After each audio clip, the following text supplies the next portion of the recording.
So something very interesting, which you might not know, is that when you flush the toilet and when you play and you hoover your house, it has a frequency of E flat.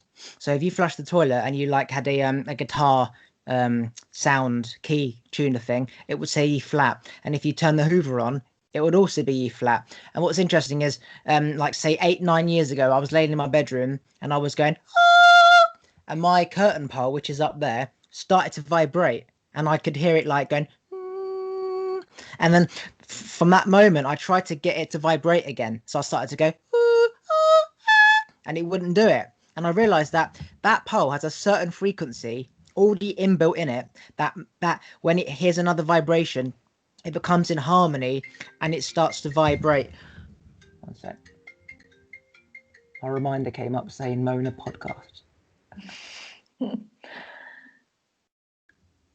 One sec. Yeah. And since then, I haven't been able to get it to vibrate at that. So it's like such a specific frequency that when you hit that note, everything becomes in harmony with it. And when you think about how like the law of attraction works and thoughts, literally the thought of say McDonald's, if you think of McDonald's, that you're going to go to McDonald's at some point. You're not going to go to Pizza Hut. Pizza Hut's a different vibration, let's just say, different sound, like Pizza Hut, and McDonald's is McDonald's. But everything will manifest at some point. And that's just what came to my head when I pressed play, record. Wow, that's a very interesting thought.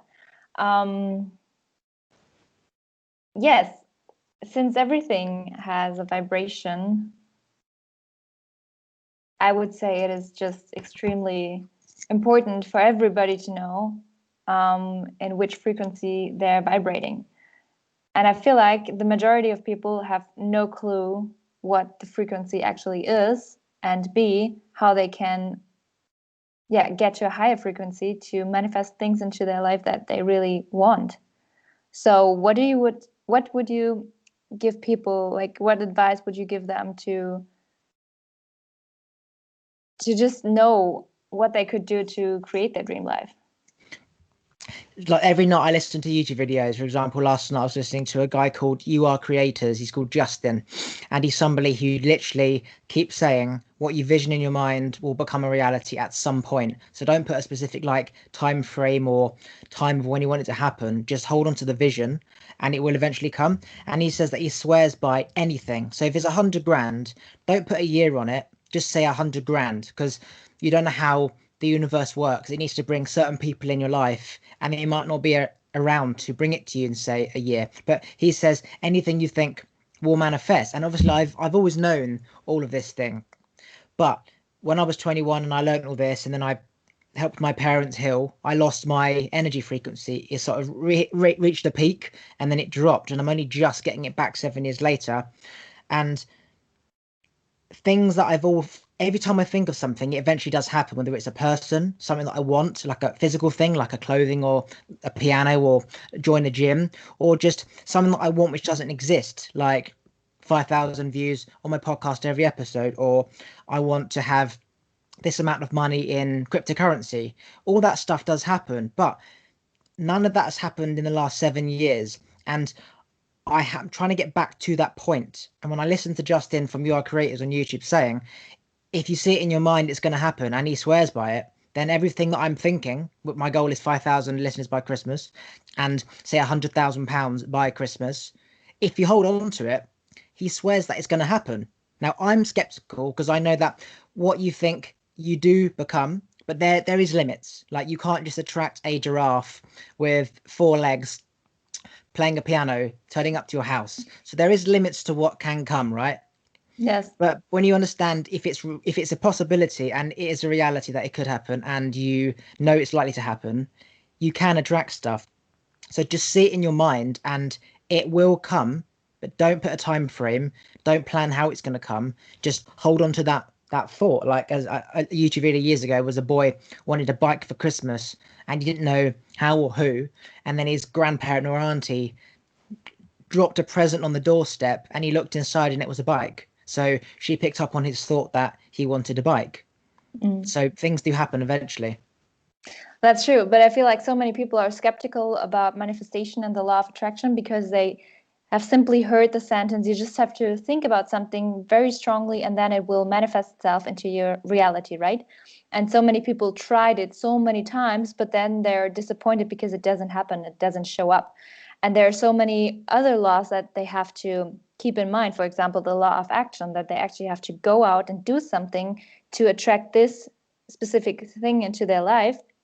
And I think another very important point is believing in it.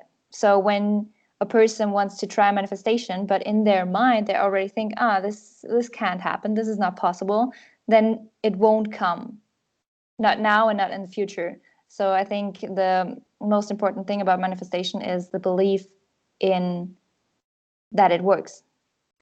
Yeah, so before 21, I wanted to be a millionaire before I was 21. So from 18 to 21, it was I'll be a millionaire by my 21st birthday. I wasn't doing anything to get it. It was just a belief. Yeah. Yeah. And then I realized that I've got to be doing something for something to happen. I've got to be out there, and then opportunities are open. So that's a massive part. It's the action bit, law of attract action. In order to attract it, you got to take action. And yeah, people get disappointed when they don't get it, and then they realize they want to attract a lovely landscape gardener to do their garden, but yet they are focusing all their time on, say, putting puzzles together. So every time they go and put puzzles together, they're around people who only want puzzles and not gardening. So they would have to focus, hang around gardeners or garden centers, and then eventually somebody will know somebody in the gardening topic or gardening environment, and they will have the contact for the perfect landscape gardener. So fishing in the right river for the specific fish you want is important. You can't just go in the sea and be like, I want a trout, because it's very hard for that trout, out of all the fish in there, to sort of find your rod. But if you go to a stream that has trout in, then it's very unlikely an octopus is going to come out on the hook. You're going to get a trout. Yeah. I think you can make it very easy for yourself if you just know what you really want. You have to be crystal clear on what you want, and then at least go and take the action and go somewhere where people can actually help you, and then be open and receive the support, right? And not block it out. And also, I feel like a big problem is overthinking, because people are too much in their heads, and then they start to start losing the belief in it and doubt it, and then it's not going to happen. So I feel like you just have to be at ease and be in the flow, and then you can attract it energetically. What's your thoughts on loads of companies just mass producing clothes? And so what's happening is that they offer free returns, and you can send it back. So people are just literally buying and buying and buying. And then if they don't like it, they send it back. Then all those clothes that are returned go to like a second-hand market. So a massive company that buys clothes from retail would buy loads of them, refurbish them, tidy them up, whatever, make it into something else, and then sell it again. But for the company, they're just churning in the profit. So they make, say, 90% profit. The 10% of returns is a loss. They sell it elsewhere, and then they go and buy more, and they just keep churning. And all these clothes, once people buy and return, they don't sell back to customers new again. There has to be second hand, right? Unless they've got a second hand market on their website or in their stores, which most don't. They just get bought by other companies. And so there's so much material out there. And I was looking in my wardrobe, right? Zara, I don't know if you've got Zara in Germany, but they used to be really high quality years ago, right? Quality, it was better than Topshop and Burton, right? Topshop's just gone bust, Top Man, whatever, yeah. And these be high quality. And then I saw that they are becoming Topshop and Top Man, which is mass producing to the majority of people. Zara used to be quite a classy thing, quite expensive. Topshop and Top Man, just your average school, college, uni, cool person who wants to look cool, yeah. And now I've noticed that the Zara clothes that I had bought, say 3-4 years ago, every single one has got holes in them, right? And I'm seeing that they're mass producing this stuff so cheap that it's just turning it over. And so if I was to take this back, it doesn't matter. It cost them 2p to make, and they made 7 quid, and they're just churning over. And it's scary. And I think people are becoming more aware of how much resources we are taking up of the planet, whether it's trees for like log fire, or clothes, or just like for like a restaurant, the amount of chickens that have to be born. I used to work in a chicken restaurant. The amount of chicken I threw in that bin and chips and rice and everything, it Mm. was scary. And we're not Mm. talking about the waste that you have because it goes out of date. I'm talking on people's plates. In their head, they want the chicken, the chips, the rice, the peas, and everything, and the Mm. sweet corn because it's got no self-control. So they buy all of it. They spend 20 quid, and no joke, they've left half of it. And I'm like, Jesus Christ, Mm. this is purely for profit, and it's just going in the bin, and it's sad. It is. It's a big issue, and I feel like this just increases the mass consumption because when you give everything to people, and for them it's not a big thing to just send it back or to just throw it away, dump it. They are stuck in unawareness. So I feel like there has to be more education for people to wake up and really understand that we are taking away from Mother Earth and we're not really protecting her or taking care of her, right? We're just taking, and nobody gives a second thought to that. Like Apple, they say on their website that they don't want to unnecessarily use products. Okay, so the iPhone 11, it doesn't come with a plug, right?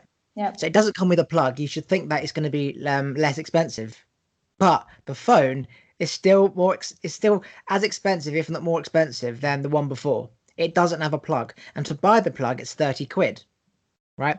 And Mm. all the old plugs from say the iPhone 10 and iPhone 8, 9, whatever, the plug is 5 watts, right? The Mm. iPhone 11 needs to have a 20-watt plug, otherwise it would take literally 10 years for your phone to charge. So no one's going to charge their phone on the plug that was used to the iPhone 6, right?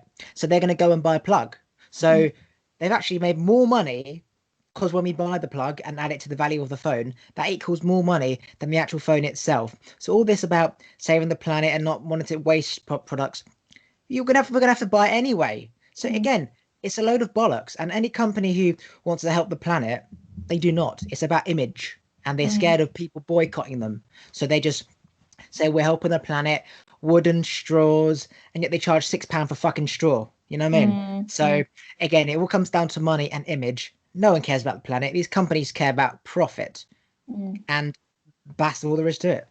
Yeah, like you said before, the quality gets lower and lower, so people have to buy more, buy a shirt every, I don't know, 2, 3, 4 weeks. And also same with iPhone, for example, it lasts for 1, maybe 2 years, and then it's broken, and you have to get a new one. And that's just a huge mass consumption, and it's just getting worse, in my opinion. What I would say to people is never ever buy anything new, right?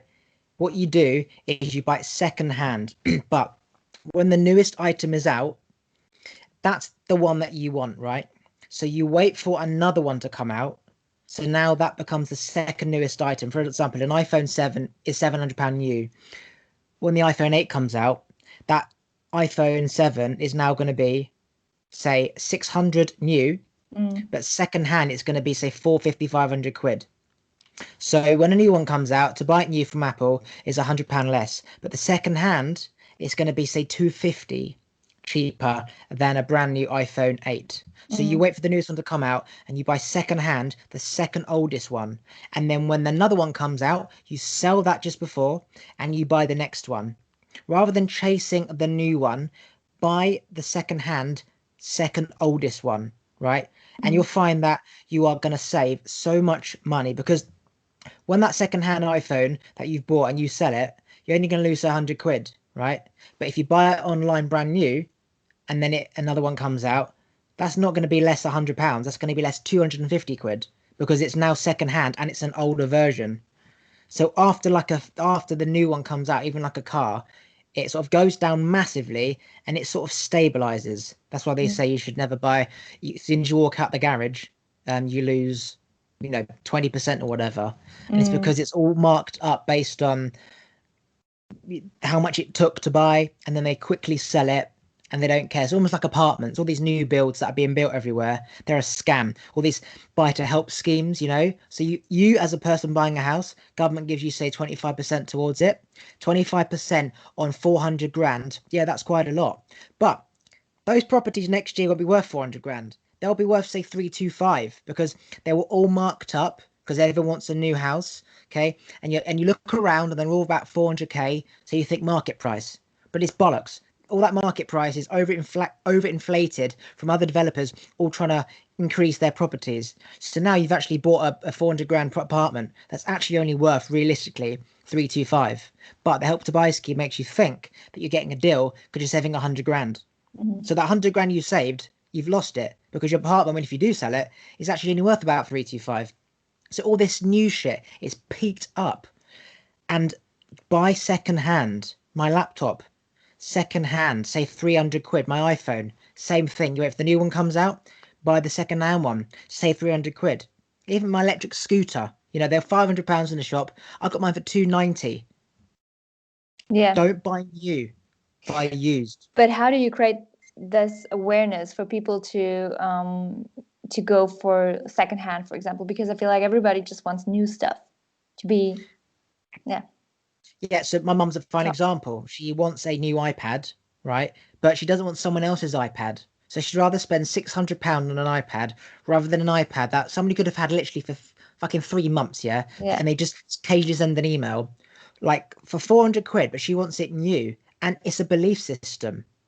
It's just in your mind that somebody else has something. It's like you could wipe your own baby's ass, but you couldn't wipe somebody else's. Why couldn't you? If that was adopted child, that's somebody else's kid, you'd happily wipe it. So it's a mind thing of how we want something that's our own. It's almost like yeah. On the other hand, we have the sharing community like Airbnb. We live in other people's houses, or we use the cars that we share in a city like Munich, for example. So we are kind of using shared items, but on the other hand, we don't want items, for example, an iPhone that's old or older, secondhand. Yeah, it's a mind thing that we are happy to share a house if we rent for somebody's holiday home, but we want a phone as new because we're used to just having new stuff. It's a mindset and it can easily be changed just by tweaking it. As you said, we use holiday homes at somebody else's. Like, how many people have stayed in a hotel bed? Thousands, right? So what is one person putting the phone to their ear?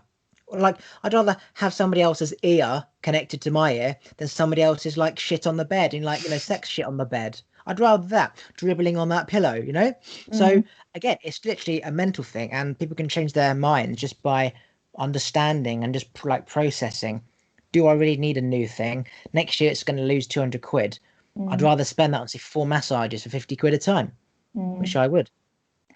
Or the question in general, do I really need so much? Do I need so many things to be happy and fulfilled? Because I feel like this is just the satisfaction of being fulfilled by external things, objects.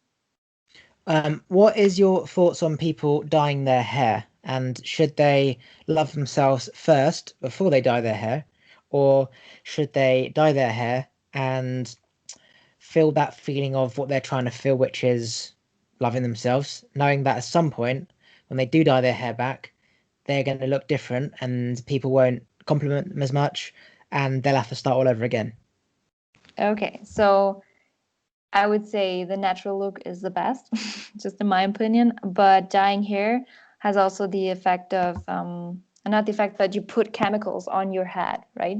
So it's like you cut down on your connection to whatever you want to call it, God or the universe. So when you dye your hair, you put chemicals on your head, which is the worst thing you could do if you want to create awareness or become more mindful or more open, more enlightened. So I'm not a big fan of that. And what do you think of nose rings? Well, I don't really know. I think this is something that, like with clothes, you just want to feel more confident, I would say. I don't really know. When you have a shower, what type of things do you think about? Many times it's about things that I still need to get done. And on the other hand, when I have deep thoughts, then it's more like, how could I what could I possibly do to create more awareness in at least my circle of people? How can I share things that would help people to become happier and more connected with themselves? And why is it you think that shower time is the perfect time and place to think clearly and over other places? Why is it the shower specifically? Because you're not distracted by other things. And then you really spend time with yourself and with your thoughts. So you don't take your phone to the shower, right?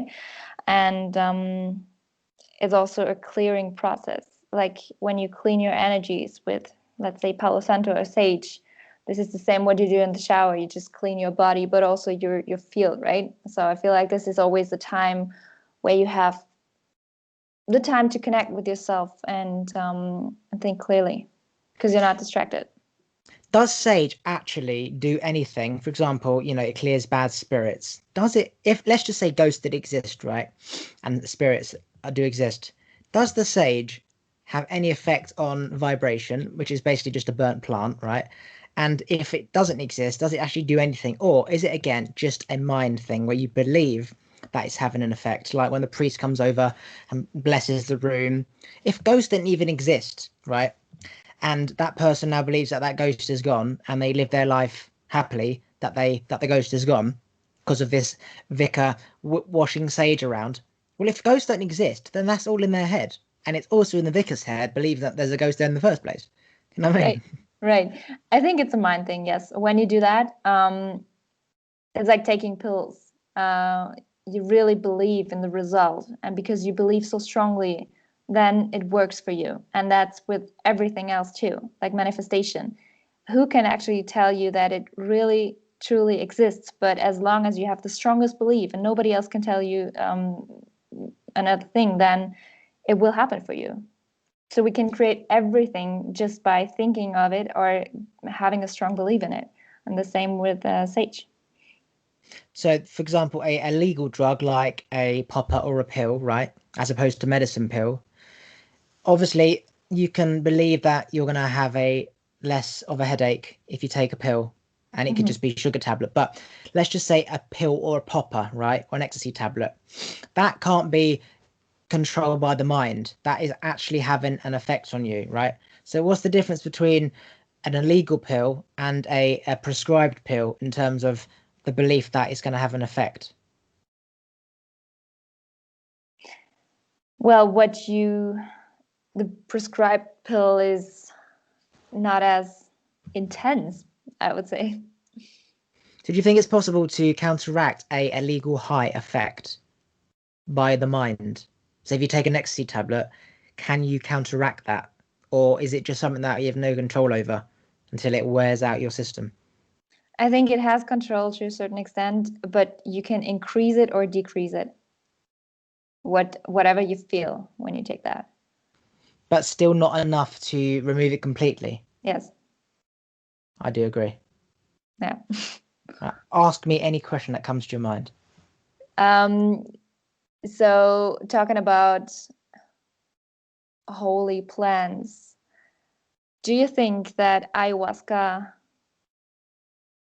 truly has an effect on people when they take it, or is it also just in their mind?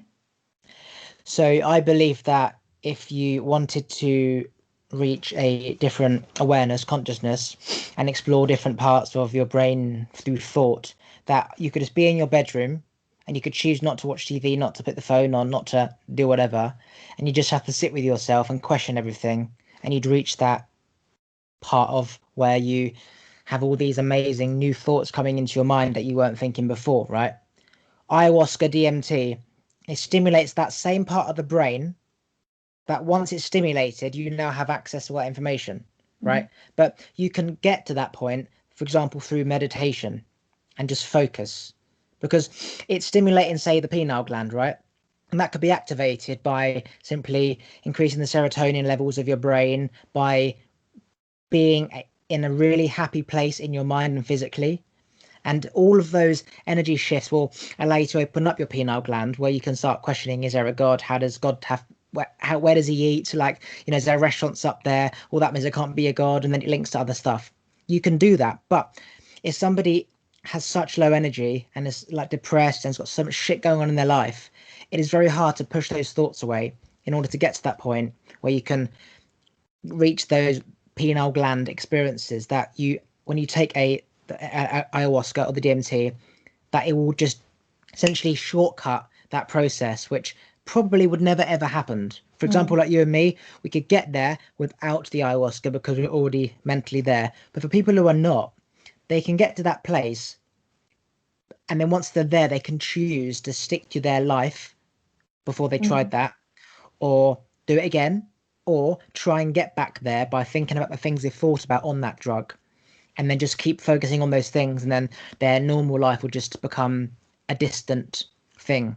I do think that for most people who are not aware, taking a drug like ayahuasca and DMT, not cocaine and heroin, they're the wrong type of drugs, hallucinogenic drugs, I do believe that can literally change your life completely. Because imagine a homeless guy who's just been sat on the streets, depressed, just shut on all of his life, yeah? If he takes that drug, that can stimulate the same thoughts that a woke and enlightened person monk could have and get to, all because of that drug. And he may suddenly, just like when you somebody's in hospital, when you have these electric like jump start things, it can start your heart. Like you would have died without it. That can start your heart. So somebody taking a drug like ayahuasca, it can really start and jump start the part of your brain which is just kind of sat there doing nothing because you've not been thinking of the right things to activate it. So I absolutely do think that. And that's the thing, America, like say 60 years ago, the government banned hallucinogenic drugs because they knew that it would awaken so many people that they'd lose control of the people, and then the people in power would lose their power and money, because it does have an enormous effect. Yes, I agree. It's a very powerful, it's a healing tool that provides you a shortcut to your inner self, and it provides you with visuals that can really change your life at a point where you maybe cannot get to that point by your own energy. Do you believe that you can even get visuals from past lives?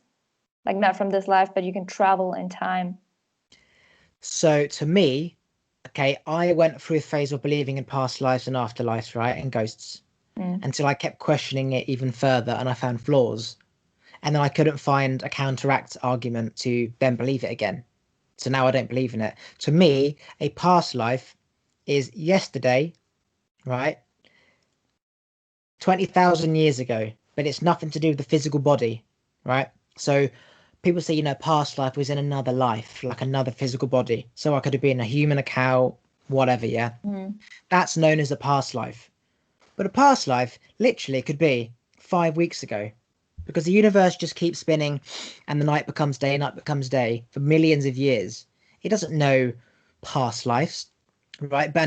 And all that we think is energy, and it just stays there, right? Yeah. So what I thought a past life was you kind of die at a certain frequency with certain knowledge, and then you're reborn and you sort of just continue again with that knowledge and energy. But it's like, why did I have to die for that to be a past life? Because if it's all just one big flow, but with 3 different bodies, I was a different person at 21. And I was also a different person when I was, say, 19 and, say, 5, and when I was 1. And in the past life, I would have been many different people then. So it just sort of, keep learning lessons, and you become like a whole enlightened spirit. But then I realized past lives can't exist, because if I was a actual person, then I'd have to be reincarnated into this body. But when you think about past lives, you're conscious of my past, which means that person who just died would have been conscious. And if he died and he's in the ground, which is where the consciousness is, then he can't be conscious of his past life and therefore afterlife, which means I can't be conscious of my past life and my afterlife, because my consciousness was in the ground, because it is in my brain, and my brain is being eaten by animals, yeah? So that would mean that consciousness is in the energy. And is consciousness in the energy? So yeah, I agree. Like you are a soul, and a soul travels, and actually time doesn't exist because it's a construct, right? So your soul has or is on a journey with all these different experiences, but in different bodies too. And the thing is, when you have a vision from a life that wasn't in this life, in this body, but you saw something as a memory, and yeah, something that you remembered, what do you say about that? Like when you see those visuals about a life that wasn't this life. See, this is the thing, right? I know that I'm probably the only human that has excessively thought about this, and I find that people have these beliefs like I did. It's like when you question a Christian, right? If you say anything outside the Bible, they don't have an answer because they're only following what's in the Bible, right? It's Yeah. like if you do a maths exam, you are only following what you've been taught. So if you ask another question, like an algebra question, and that wasn't an exam, you're not going to know. And then the Christians will revert back to the Bible. Those who are non-believers shall be, forgiven, and they won't understand. So it's always like a counteraction. So I don't want people to lose a faith or belief that there's an afterlife or they had past lives, because I was at that stage and it was amazing to believe that when I die there's going to be another life, right? At the same time, I know that knowledge is powerful, and I know how I think can really make people think, and it almost can ruin a belief system, because I've excessively thought about stuff that most people haven't, that when I say something it makes them think again, and essentially I can ruin a belief system, right? And I don't want to do that, because it's my knowledge and my belief system that, for example, this doesn't exist. But at the same time, I do know that what I say can make people think again about what they think they know and realize they don't, and that's none of my business. So it's a balance between teaching what my opinion, right, without trying to influence people, knowing that they are going to be influenced. And so that what you've just said, I have an answer to that, which is when you get these like flashbacks and thoughts and visions of this thing, if there's another human on the planet that experienced that situation, that is an energy frequency that has gone out into the universe, right? That's a vibration. If you do the exact same thing, for example, that person made pottery in the middle of Wales and they had a cup of cocoa, right?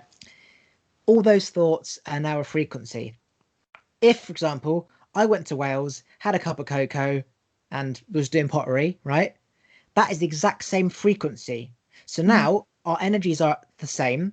Energy attracts as one, and I pick up the thoughts of that person. Hence what deja vu is. Because I'm picking up the thoughts of that person, right? Looking at the scenery of the mountains and the coffee and the smell and the pottery. I'm picking up those person's experience. That's what the deja vu is. And so I feel like it's happened. But in my opinion, it hasn't happened to me. It's happened to somebody else, and you're tuning into their thoughts of how they felt when they were experiencing that situation. So I thought I was Jesus when I was 21 because I had all this wisdom and awareness of of Jesus, and I've never read the Bible, and I realized I wasn't him, and I was tuning into his thoughts and vibration. Because at 21, I was the most wise person out of anyone I knew. They were just at college, just going getting a normal job, shagging, fighting, swearing, doing drugs, and I was like basically their parent. Like, you shouldn't be doing this, you should do this, you should forgive, you shouldn't drink. And I'm like, holy shit, this is what Jesus has always said. I forgive these bullies for bullying me. Jesus died on the cross, but he forgave them because he knew they didn't understand. I understand that they're doing that because they've not got the love that I have for my family, and I'm forgiving them. I was like, holy shit, because I was looking into past lives and thinking, who could I have been? And the person that was literally me was Jesus. And then I understood that if Jesus was unaware, a conscious being, his brain's on the ground, which means I couldn't have been him because his awareness is in the ground. But thoughts emit energies, they stay in the atmosphere, hence for the spirit passing on and energy doesn't die, whatever. I was tuning into his thoughts. And that is why people think they they pick up on a past life, which could be deja vu, something you did a year ago, right? It could be deja vu. You go to a shop with your friend a year ago, you feel like you've done it before because you have, or in your brain, in your dream, or just a thought, you were thinking about going to the shop, and because you thought about it, you called your friends and let's do it. Deja vu. Or, as I said, another life, somebody could have chosen to go to that same shop, right? and you're picking up their thoughts. So you're in that shop, you're looking at all the clothes, and they're like, oh wow, I feel like I've been here before. Another person was in that shop thinking the same thing. Wow, I've been here before. Deja vu. I feel like I've been here before. And I said, past lives don't just start and begin in the body. It just doesn't end. So yeah. So it's like you can tune into every frequency, no matter if it's in the past or in the future, because it's all stored in the Akasha Chronicles. Yeah, so as you know, there's no such thing as time, which means there's no such thing as a calendar. And essentially the universe, the earth just keeps spinning, and that's it. It's just the ball spinning. Just keep spinning and spinning and spinning, and it will stop spinning, let's just say, when an asteroid hits it and it just becomes a load of crumbs. So the thing about a past life is like something else has happened before, but it hasn't happened. It's just night, day, night, day, night, day. So there can't be past or future because there's no time, and past and future is based on time. Yes. You know what I mean? Yeah. It's just the energy that's already there. Yeah. It's almost yeah, and we can tune into that. It's just, do you think it is then by accident that we tune into those frequencies? By just reliving someone's thought and energy to get a deja vu? So it's like when somebody farts. You can smell it when it's there and it's strong, and then as it fades away, you can't really smell it that much. But a dog, for example, would be able to pick it up because they've got an extra scent. So the higher the fourth thought frequency, like the stronger magnetic force it is. So somebody thinks excessively, big energy. There's a lot there. Like Jesus, for example, lots of energy. Everyone can tune into that. It resonates with everyone. Whereas a weak person, he doesn't really know anything. There's just not much energy there, so no one's tuning into that. What was your question? Do you believe that you can tune into every energy? Yeah, so you can tune into a grandparent that's passed away or a grandparent that's alive. You can tune into what Buddha would say, Monk would say, John F. Kennedy would say, because what he would say if he's alive is exactly the same that he's dead. Because he's the same person, right? Unless he had stuff to do and learn, he's the same person. So you can think, what would Kennedy say? What would my grandmother say? Or my great great grandmother say? Whether they're alive or they're dead, the answer's still the same. That's also what's called channeling, because you can then tune into someone's brain, into their thoughts. And then that's where like like magicians, David Blaine, Darren Brown, they pick up thoughts of what you're thinking and they put it into your brain. So it doesn't matter what you do, you can change that card as many times as you want. You're still going to say the number that he wants you to say, which is crazy because that says we have no control over our thoughts, which we don't. He's just transferring a frequency, and then you have it in your head, and then you say it out loud because you think this was your own thought, but it was actually not. Right. Yeah, and that is crazy. Like more and more and more, I'm seeing that my thoughts are literally everyone else's thought. If you take away the TV and the radio and friends and phones, it's just okay, what's for dinner? Am I cold? Am I horny? Like the main three basic needs of an animal, yeah. Whereas if you have the TV on, your friends are calling you, messaging you, there's always extra thoughts and things to do that they're not even your thoughts. Like I'm thinking about having a pack of crisps and I don't want crisps because there was an advert. And yet now it's my thought. I have to manifest that and get a bag of crisps. Right. Yeah. The same with ideas and inspiration. If you get an idea or inspiration or download and you don't put it into creation, you don't react to that, then someone else has the same idea. And that's why sometimes it happens that you think, oh my God, I should have done something with that inspiration. And now someone else is doing that. Literally everything, because it's online now, they can take your idea and make it happen. Whereas years and years ago, when I was 21, I could have an idea and nobody would even be doing it. So at the same thing, people pick up on thoughts. For example, like the pyramids in Greece, the pyramids in Egypt, the pyramids in Africa, whatever, right? Well, they didn't have planes and cars and trains. So, they say, how have they all built the same pyramid in the exact same position of the sun, miles and miles and miles across the earth? And the answer is telepathy. They are picking up thoughts of another human being who's got the same idea. which is the same as picking up a tuning into a past life. You're just picking up someone's thought. Mm. And that is the only explanation to how they all built the pyramids at the same position. It's just thoughts, frequencies, Right. like before, we had online, China had so much technology. They were like miles ahead of themselves, and everyone else just had, normal stuff. Now everything's online. Every country's got pretty much the same technology. And we didn't know what China had, until there was like phones and online to capture it. So Mm. you wouldn't know what was happening in Egypt and these pyramids unless you had a boat or a car to travel there. But you didn't, which says that people are evolving at different times. Jungle people, Africans who don't have any water, we're all evolving at different times. Over hundreds of years, they may learn we can't just rely on, say, charities that build us a tap. Because what happens if they're not there? We're going to die. So they will choose to live in a city. Like they will naturally migrate, which is how everything has worked. We naturally migrate towards a central point of, say, water and sun, and everyone comes inwards. And that goes on so you can't teach people what to do. Right. What do you think about the actual situation with the pandemic? Because the virus is on a very low frequency, right? And now, because everybody is panicking and is afraid of getting this virus, the actual frequency of the Earth is getting lower and lower and lower, right? So, do you think you could fight that just by raising the frequency? Yeah, so fear produces more fear. Right. I had it, and because I've got a strong immune system, I didn't have any of the symptoms. I didn't have a temperature. I didn't have a cough. I had a phlegmy cough, but it wasn't a dry cough, right? They say loss of sense and smell. I couldn't taste or I couldn't smell for like a few days, and I realized that we eat. We think that taste is from our tongue. Taste is from our nose. Because if you hold your nose whilst you're eating, you can't taste anything, No. which means there's no such thing as taste buds, right?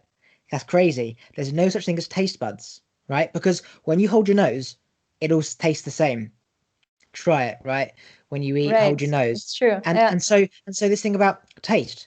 There isn't such thing as taste, right? You might be able to sense certain things from tongue, whatever, yeah, Mm. that has, claws on it that picks up shit, right? But we taste from our nose, right? The thing about taste, touch, hearing, and sight, there's probably only four senses because taste is a load of nonsense. And I realized that I wasn't eating because I couldn't smell. I just didn't have Mm. an appetite, which means we choose the food we like based on smell. For example, when you are a kid, you smell something, that like it. That is actually true. Our parents would say, "You've not tried it, eat it." Okay, when you eat something, does it release certain smells and tastes in it? So if you eat something, you release like gases in it. That could change the smell, and therefore you might eat it. So our parents were right. Eat it, then tell me you don't like it. But when we smell something, it pretty much tells us whether we're going to like it or not, because it pretty much is the same thing. And so the vibration, if you meditate, it's been proven that if a load of people meditate on some water anywhere in the world, it would change the molecules and the vibration of it. You would Yeah. change the structure. If you freeze it, it becomes a perfect harmonized crystal. And if you call it a cunt and say you should die, then it's not a crystal, right? Right. The That's earth is Dr. at a, Emoto. yeah, the earth is at a low frequency, and when you're in a room full of people, if they're all negative and low, that they're gonna make you negative and low. Hence why you should always hang around positive, happy people, because it's literally changing your cells into cancer cells.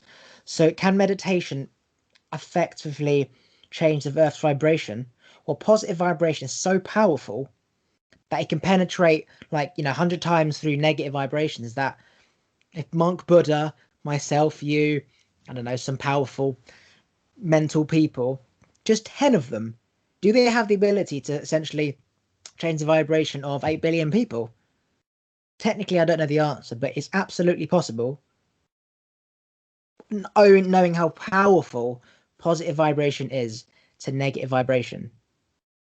Yeah. It's like if something becomes a trend, it takes a while and then everyone starts to buy it.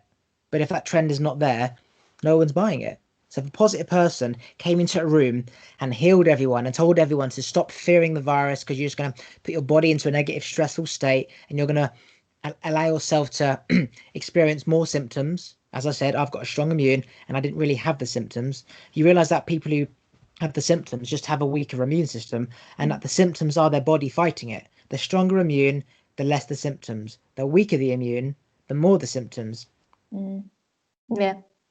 Back to the meditation, I think it just needs a critical mass of, I believe it was 122,000 people to meditate at one specific time to raise the earth consciousness, which is absolutely incredible. And I feel like this is something we should take the opportunity and do that now. And I feel like I think in a few days, where Saturn and Neptune come as close as possible, this is the time where we should do the mass meditation. So that's amazing because in my mind, when you say that, I imagine like an empty like a swimming pool, right? And you've got tadpoles in it, and they're all swimming at say 1 mile an hour, yeah.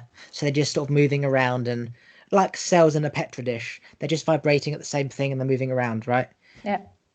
To me, that's just say the negative people on the earth right now, all vibrating at the same frequency. Whereas if there's 122 people meditated at the same time, I look at that as a fucking Usain Bolt tadpole. In and out, that pole bouncing off the walls 1,000,000 times before the other one has even reached another part of the wall. And there's so much energy from that super fucking quick Usain Bolt cell that the other ones just become disorientated and they can't keep up, and they just sort of like faint, and they can't keep up and they faint because the energy of him just wears them out. So this one has dominated the pool, right? Yeah. So one person can literally take over the brain, like a parasite can take over the brain of a fly and take it to water to lay its eggs. That can happen. So those 122 people can cure 8 billion people, because if it's in terms of ratio, for example, you need only one leader to only 100 people can follow one person, right? Yeah. You just need one person to influence. 8 billion divided by, say, what's 1/10 of 8 billion? Let's just say it's, I don't know, easy maths, 800,000. But you only need 800,000 people to heal 8 billion people, you know? Yeah. So absolutely, it's mathematically possible. Absolutely. Yeah, it is. Yeah.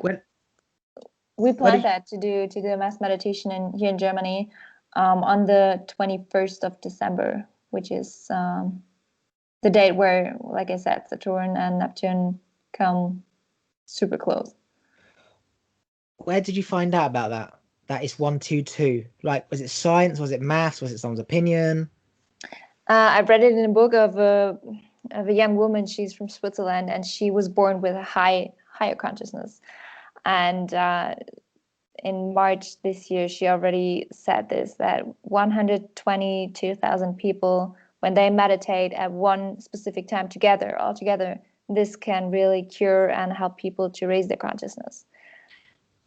Somebody called that Darren Brown in England, he predicted the lottery, right? He's never exposed how he's done this, but I worked it out. So the lottery airs at, say, 7 o'clock on a Saturday, right? But the lines close, say, at 6 o'clock, right? And then the machine does the lottery thing, and because it's not live, it's recorded.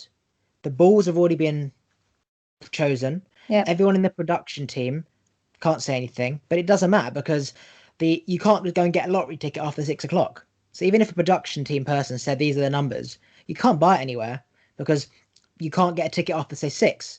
Half an hour later from when the balls are being done, it's aired on TV, right? What he did in that half an hour is he had a room full of people. He did hypnosis techniques, he did mindful techniques, he did meditation, and he asked them all to just tune in to the numbers, right? And it's a thing called average mass whatever, right? So one person has, say, enough energy to pick up a quarter of something, whereas, say, 50 people have, say, 500 times the energy to pick up something. So they use all their energies and all their thoughts to essentially tune in to that first number. Now, the production team already have acknowledged those numbers. So now the people in that room, they say, what is the first number? And they all write down a number that comes to their head. Then they do the average number that came up the most, right? Mm. And then they put that's the first ball. And they keep doing it second, third, fourth, fifth, sixth, sixth. He then goes onto TV, right? Using his own production to record. He then plays the TV of the National Lottery, which was recorded half an hour before, but it is on TV. So it's live, meaning it's on the TV right now, but it's not actually live. It was recorded half an hour ago and it's now being played. So when you look at him predicting the balls and you see the TV in real time showing those balls, you'd think that he's doing like a split screen or something, or he's being fed information. He isn't. He got everyone to tune in to each lottery ball and he predicted the lottery. Again, you can't just go and buy a ticket because the line, it closed, say, half an hour ago. Yeah. But they managed to pick up the lottery numbers in a room. And how fucking incredible is that? Because that means that through meditation, you can tune into anything and you can take over anything. So the meditation thing can literally heal the whole planet. But that is crazy, right? They predicted the lottery by tuning in to thoughts of the production team who'd already acknowledged, oh, that's number 7, my grand's favourite number. Oh, that's number 4, my daughter's birthday. And no one knows how we did it. I worked it out. I don't know whether anyone else has, but I worked it out. It is incredible. It's called the crowd wisdom phenomenon. So 80 years ago, there was this hypnosis person or whatever, stage performer, and he got people to try and guess the weight of a cow, right? There's just a cow standing there, and they wanted everyone to guess the weight.